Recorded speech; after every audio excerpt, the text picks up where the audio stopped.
Just one battleground state. We've got them all covered this morning. We want to take you right now to three of them. We're going to begin over in Virginia. This is one that everybody wants to win.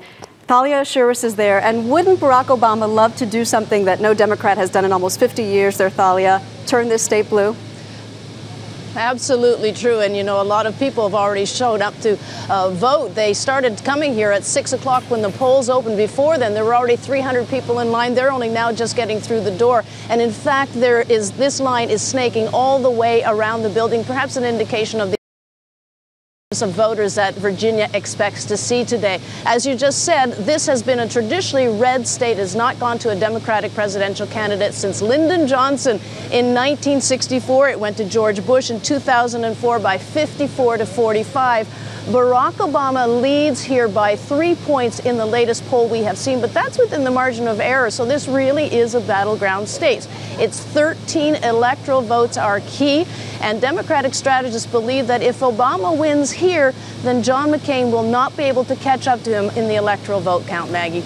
Thalia Ashuris in Arlington, Virginia, thank you. We'll check back with you later in the program. Right now, we'd like to head down to Florida. Kelly Kobiella is in Tallahassee. Kelly, you and I know firsthand how close elections come in Florida.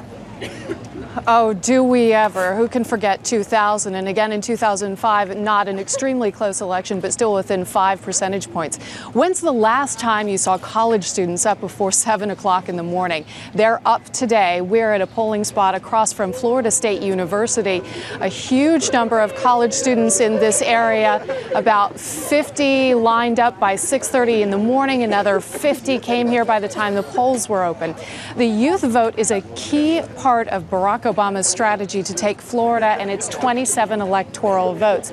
As I mentioned, George W. Bush won this state in 2004 by about 5 percentage points. This time around, the polls are showing a dead heat. Barack Obama with 47% of the vote in one poll, 45% for John McCain, 2% margin of error. So there you go, a statistical tie.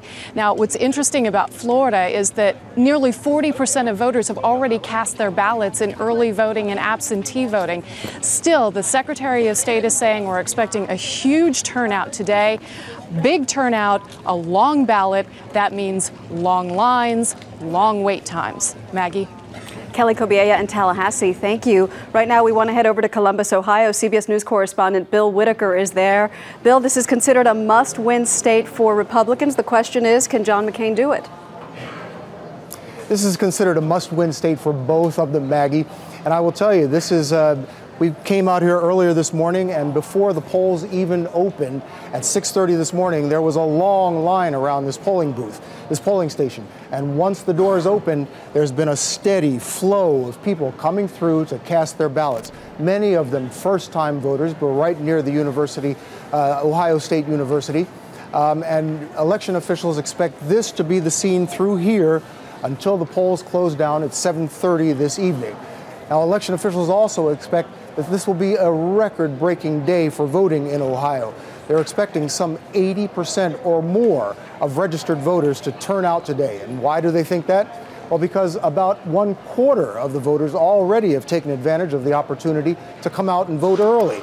For weeks now, people have been snaking around polling stations like this to get their vote in early. And today, Ohio officials say this should be the scene at polling stations all across the state. Maggie?